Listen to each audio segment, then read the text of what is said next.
Herkese öncelikle iyi ve huzurlu bir hafta sonu dilerim. Aslında bitti de yani hafta sonu ama inşallah böyle huzurda ve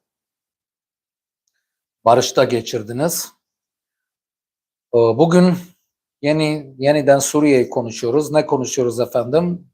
2 gündür katliamlarla ilgili haberleri, önce son gelişmeleri konuşacağız. Ondan sonra da biraz analizini yapacağız. Nasıl bu katliamların neticesi nasıl olabilir ve siyasi anlamda e, neler değişebilir Suriye'de ya da Suriye'nin geleceğiyle ilgili siyasi görüşler nelerdir? Öncelikle sesim iyi geliyor mu? Görüntüde ve seste umarım bir sorun yoktur. Arkadaşlar, izleyen arkadaşlar, bir yorum yazarsanız çok memnun olurum. Tamam, teşekkür ederim. Teşekkür ederim. Şimdi bugün arkadaşlar yani biraz daha çok böyle umutla şunu söyleyelim. Katliamlar, saldırılar oldukça geriledi. Birçok yerde huzur, sükunet döndü. Ama durmadı. Yani böyle artık katliam kalmadı diyemiyoruz maalesef. Çünkü programa başlamadan 1 saat önce Laskiye'nin kuzey doğusundaki Behluliye kasabasına bir grup silahlı girip sonradan çıktılar ama 4 kişi öldürdüler kasabadan. Böyle e, kasabadaki insanlardan böyle bir haber aldık. Onun yanı sıra Ceple'deki birçok Alevi köyünden insanlar evlerine dönmeye korkuyor ve bu geceyi de dağlarda, ormanlarda geçirme kararı almışlar. Şimdi Ceble dediğimizde Ceble şehri sahil şehri. Yani Ceple'de öyle çok soğuk hava olmaz ama benim bahsettiğim bölge Ceble'nin dağlı bölgeleri ki bazı yerlerde 1200-1300 metrelik böyle e, uzun bir dağ, çok yükseklikte olan dağlardan bahsediyoruz. Orada artık nasıl bir soğuk hava olduğunu ve birçok insanın, yaşlıların, çocukların, kadınların o dağlarda ve o ormanlarda korunmaya çalıştıklarını artık siz de nasıl bir şartlarda bunun gerçekleştiğini tahmin edebilirsiniz. Şimdi bugün böyle biraz kişisel haber vermek istiyorum. Ben genelde kişisel, duygusal haberlerden kaçınırım. Yalnızca yorumlarımı kişisel olarak veririm ama bende böyle çok etki yarattığı 2 haber. Birisi maalesef Banyas'taki çok böyle üniversite günlerinden ve 2010'a kadar çok yakın arkadaşım Sair El Cunedi'yi kaybettik. Sair 2 gün önce silahlı grupların Banyas'a girdiğinde biz yani kendi dükkanından kaçırılmıştı. Orada Sair giysi satar. Çocuk ve kadın giysisi satar. 2 gün önce kaçırılmıştı. Birçok arkadaşın mesaileriyle, yardımıyla işte hatta arkadaşlarımızdan birisinin kardeşi İdlib'e bile gitti. Sair'in izini takip etmek için. Oradaki silahlı grupların işte Banyas'taki silahlı gruplarla konuşarak belki de bir haber alırız diye epeyce uğraştık. Ama maalesef bugün öğlen saatlerinde Sair'i evinin önüne getirerek kafasına 2 kurşun dağıtarak öldürdüler ve cesedi orada bırakıp yollarına devam ettiler. Bu konuyu çok böyle konuşmak istemiyorum. Sizi de böyle benim kişisel konularımla meşgul etmek istemem ama yalnızca şunu söyleyeyim. Evet, Sair Aleviydi ama şimdi Esad kalıntıları diyorlar ya, Sair üniversiteyi bitirdikten sonra askerlik yapmamak için ve silah kaldırmamak için, elinde silah tutmamak için en sevdiği Tanita köyünü, Banyas'ın Tanita köyünü bırakarak bir sene Lübnan'a gitti. Ondan sonra geri dönerek paralı askerlik yaptı. Paralı askerlik içinde parası olmadığı için babasının bir arazisini sattı ve o paralı askerliğin bedelini ödedi para olarak. Çünkü Suriye'de böyle bir kanun var. Dışarıda bir sene geçirdikten sonra artık para ödeyerek askerlikten muafiyet alıyorsun ya da işte paralı askerlik yapmış olabiliyorsun. Sair'de o askerliği yapanlardan birisiydi. İkinci üzücü haber ise benim arkadaşım, gazeteci arkadaşım, yine Alevi, Ali Hassun'dan geldi. Ali Hassun aslında 80 yaşındaki annesinin böyle öyküsünü anlattı. Dedi ki annem 20 metre yürürse bir çeyrek rahatlanır. Çünkü yürüyemiyor, yani gücü yetmiyor ama şimdiye kadar ormanlarda korunmaya çalışıyor. Çünkü annem ve kız kardeşlerim ve çocukları artık köylerine bir saldırı olup da katledilebileceklerini düşündükleri için köylerini terk ettiler. Ali Hassun babası İsrail Savaşı'nda 1973 Savaşı'nda babası şehit olan, büyük kardeşi Hafez Esad döneminde tutuklanıp hapise atılan, muhalif olduğu için, kendisi de Beşar Esad döneminde tutuklanıp hapise atılan gazetecilerden birisi. Şimdi Esad'a muhalif bu gazetecinin annesi 80 yaşında, muhaliflerin artık iktidar olduktan sonra kendisini, ailesini öldürmemek için dağlardan ve ormanlardan başka bir çözüm bulamamış maalesef. Onlar da bu geceyi ormanda geçirecekler. Şimdi bunlara tabii ki bir özel yani özel öyküler gibi anlatıyorum ama hal bu. Yani bu genel hal. Sahildeki Alevi köylerin, Alevi bölgelerin genel halı, Alevilerin, insanların genel halı budur.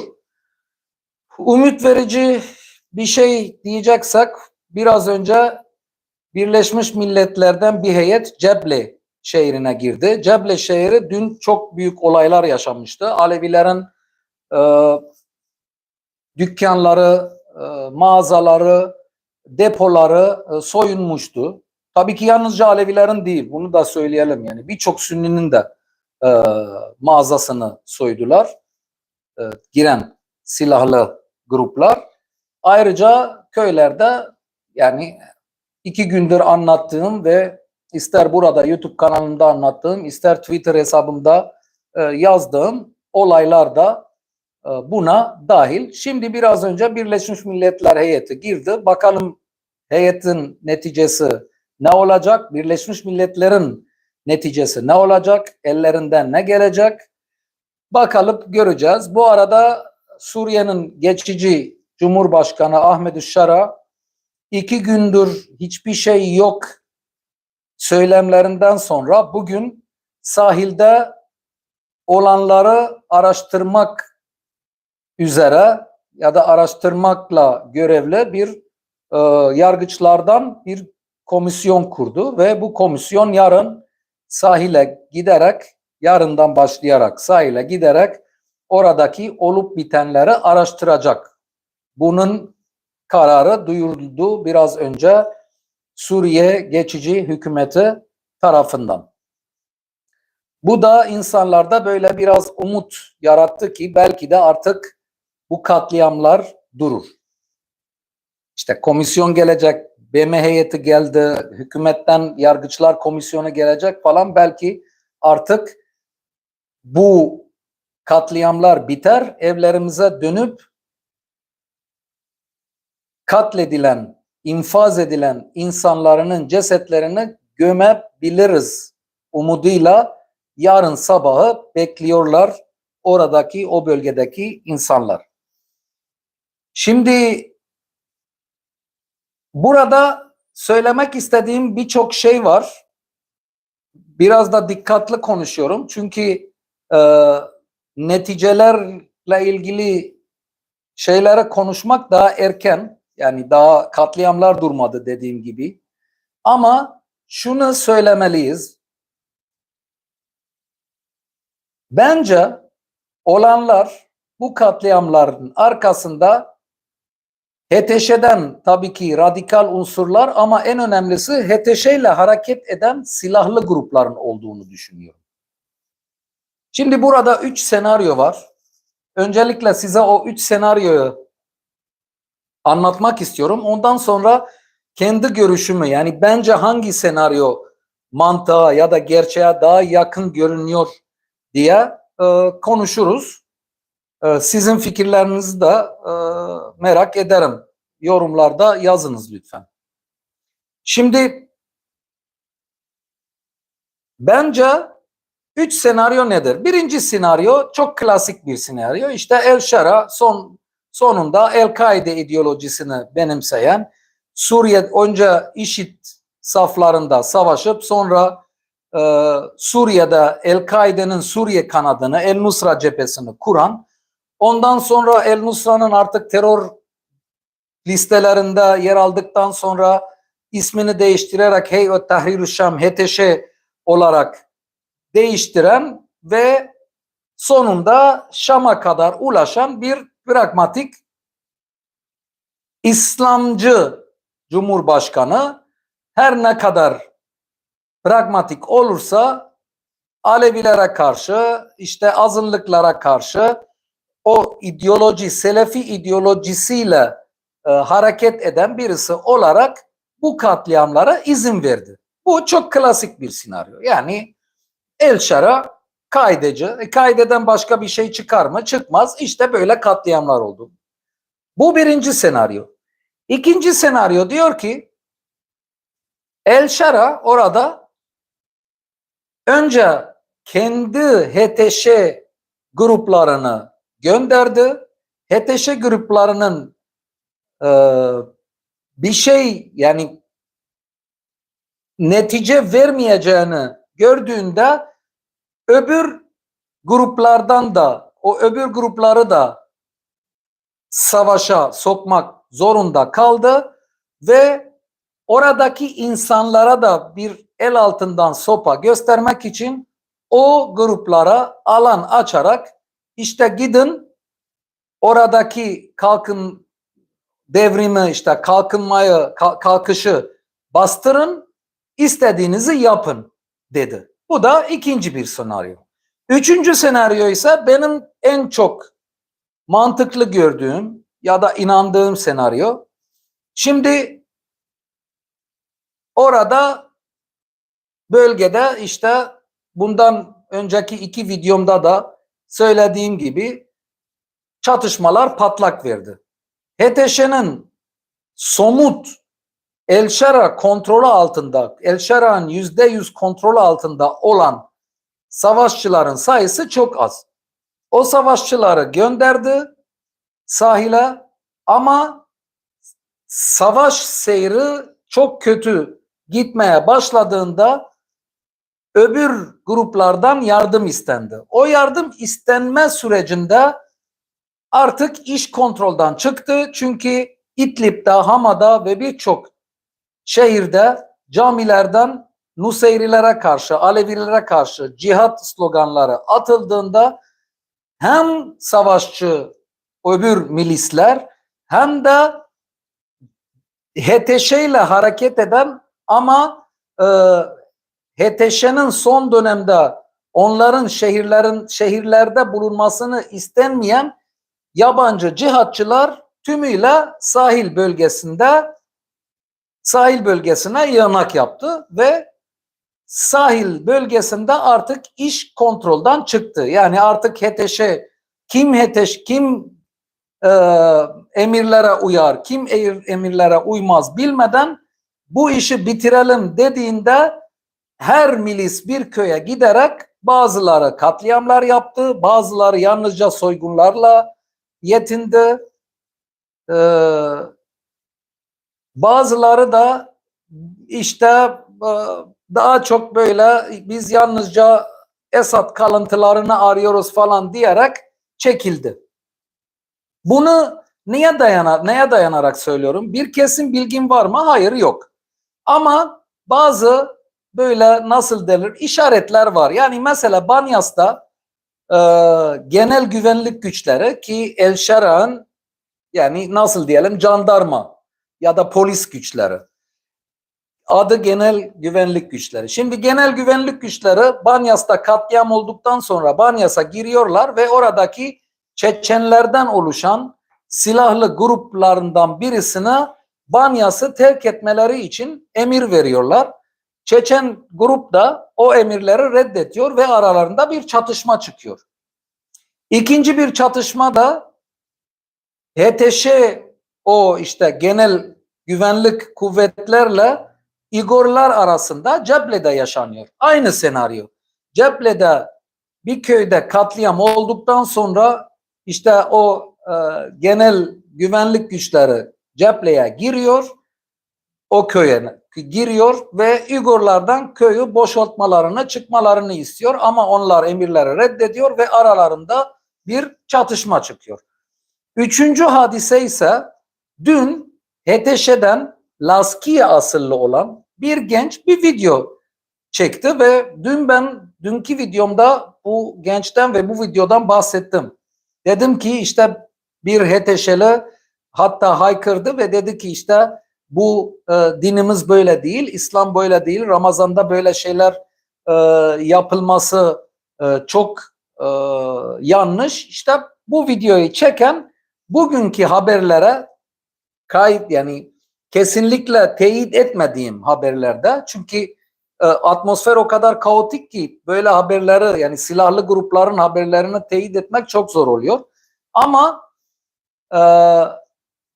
bu kişinin bu silahlının yani bu HTŞ'linin öldürüldüğü yolda haberler çok dolaştı sosyal medyada. Bu da şu anlama geliyor. HTŞ içerisinde bir kanat ki genelde daha çok Suriyelilerden oluşan bir kanat olduğunu düşünüyorum. Bu kanat olan bitenlerden rahatsız ama işte o yabancı cihatçılar bastırarak istediklerini yaptılar ve o istedikleri tabii ki işte Alevilere karşı yani tabii ki hedef Aleviler ama bu arada Hristiyanlardan da Sünnilerden de ölenler oldu. Çünkü bir köy yani tümüyle Alevi olan bir köye girdiğinde tabii ki herkesi öldürdüğünde Aleviler ölüyor. Ama bazen bazı köylere girmişler ki Alevilerin de Sünnilerin de Hristiyanların da yaşadığı köyler bunlar.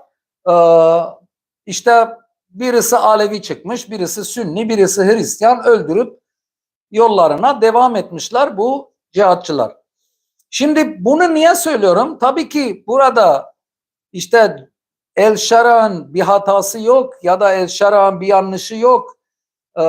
Bunları yani bu amaçla söylemiyorum bunu. Öncelikle bir tespit yapmaya çalışıyorum. Yani bu senaryoyu çizmeye çalışıyorum. Nasıl oldu, niye oldu? İkincisi de tabii ki sonunda El Şera bu konunun bu olan bitenlerden sorumlusu El Şera'dır. Yani bir hükümet varsa ve bu hükümet o insanlardan ellerinden silahları alıp da o insanlara artık siz silahlarınızı bırakın biz sizi koruyacağız garantisi verdikten sonra bu insanlar etnik ya da mezhepsel temellerle katlediliyorsa bunun sorumlusu El-Şara ve hükümetidir. Burada hiçbir kuşku yok, hiçbir böyle süsmeli ya da işte dekor yapma gereği yok. Bu kesindir. Ama El-Şara bunları istedi mi? Bence istemedi arkadaşlar. Bunu her zaman söylüyorum. Bazen de linç yiyorum bu sebepten. Özür dilerim. Ama yine aynı şekilde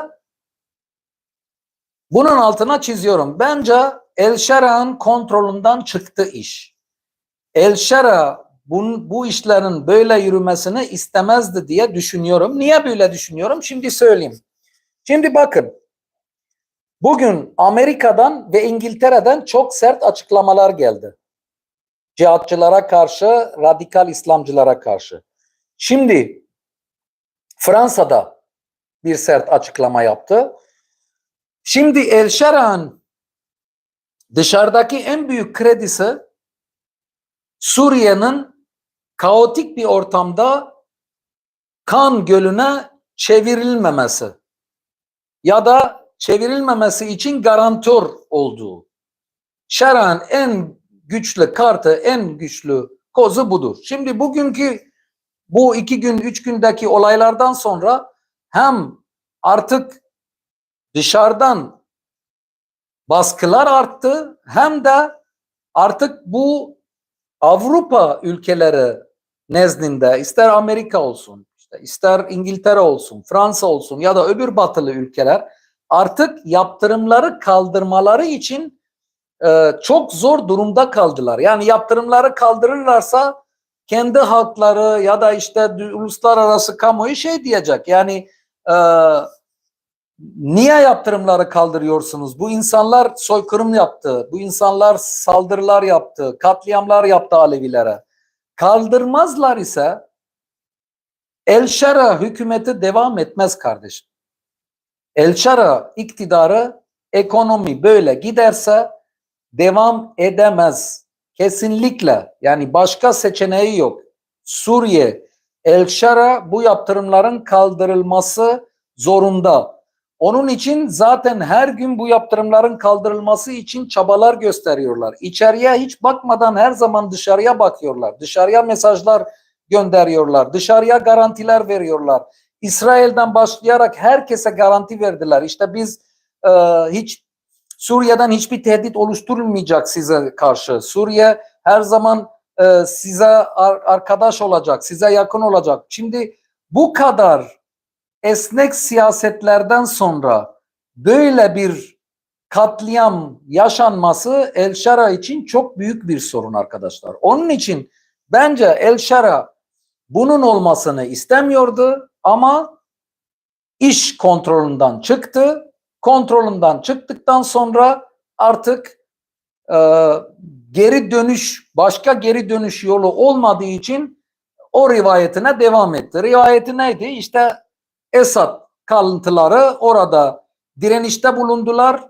Esad kalıntıları Alevi köylerini, Alevileri öldürerek bizi suçladılar. Yani böyle akla, mantığa yer olmayan şeyler konuştular.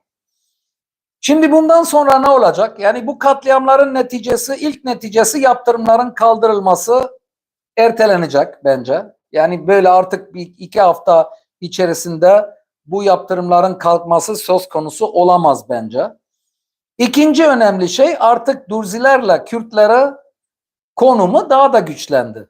Şimdi Durziler biliyorsunuz yani videolarımı takip edenler bilirler ki şart koşturdular. Durziler de yani özerk yönetimde Suriye'nin kuzeydoğusundaki dediler ki şimdilik Şam'daki iktidar HTŞ Nusra iktidarı bizim güvenimiz yok. Ona bir hükümet kurulsun, kapsayıcı bir hükümet kurulsun, ulusal bir hükümet kurulsun, anayasa belirlensin, devletin şeklini, anayasasını, kanunlarını bilelim, ondan sonra silahlarımızı teslim ederiz. Şimdi bundan sonra artık Kürtleri ve Dürzileri silah teslim etmek için ikna etmek çok zor oldu. Bir de Durzileri ve Kürtleri destekleyen ister kamuoyu nezdinde ister devletler nezdinde onlara da bir koz verildi, bir kart verildi. Şimdi bu kartlardan birisi biraz önce İsrail'den bir açıklama geldi.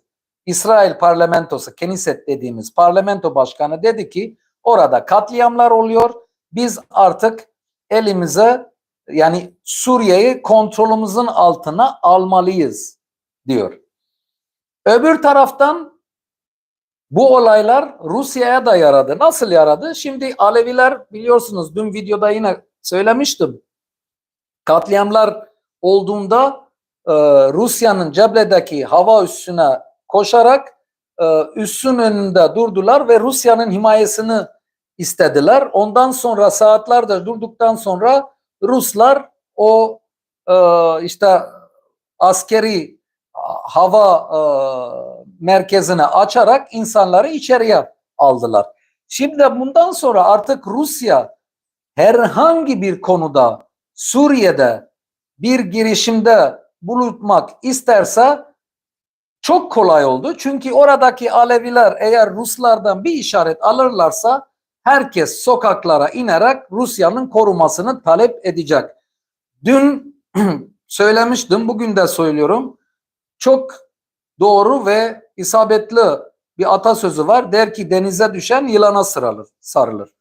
Alevilerin durumu da böyle. Şimdi en ilginci aslında şunu da söyleyelim. Konuştuğum Alevi arkadaşlardan bazıları Türkiye'nin himayesini talep edeceklerini ve Türkiye'ye mesajlar göndereceklerini söylediler. Bazıları da İsrail'in yardımını ve himayesini talep edeceklerini söylediler. Yani Aleviler Rusya'ya bakıyorlar, İsrail'e bakıyorlar, Türkiye'ye bakıyorlar. Kim onlara yardım edebilirse bu katliamı durdurmak için, bu hayat, can güvenliğine kavuşmak için onun yardımını talep edecekler. Bu da El Şer'an, o işte merkeziyeti güçlü bir toprak birliği, Suriye'nin toprak birliğini savunan o tezlerini bir bir düşürüyor. El Şer'an uluslararası çapında bölgedeki ülkelerin önündeki kartlarını, gücünü giderek kaybediyor. Onun için de dedim ki arkadaşlar bence olan bitenler El Şer'a hiç yaramayacak. Siyasi anlamda El Şer'a üzerinde baskıları arttıracak. Bir de en önemlisi Dürzileri, işte Kürtleri, Alevileri artık bir merkezi hükümet çatı altında toplamak çok zor olacak. Daha da önemlisi içeride sosyal anlamda artık çelişkilerin ve çatışmalara yol açacak. Çünkü artık ılımlı ya da ılımlı İslamiyet dediğimiz, Sufi İslamiyet dediğimiz Şam'ın İslamiyetini ve o İslamiyet'e bağlı Sünniler de artık böyle bir güvensizlik ve bir tehlike hissetmeye başladılar. Bu da tabii ki El Şer'a'yı daha da güçleştirsiyor. Bugünlük bu kadar arkadaşlar. Çok özür dileyeceğim sorular gönderen arkadaşlara. Bugün dünkü teknik sorunlardan sonra bugün mobilden telefonumdan çıktım. Bu canlı yayını yaptım. Onun için telefondan soruları okumak çok zor oluyor ve sorulara geri dönemiyorum. Yazılı olarak sorularınıza cevap vereceğim yorumlarda. Ve bu teknik sorunları tabii ki çözdükten sonra da artık normal yayınlarımıza başlarız.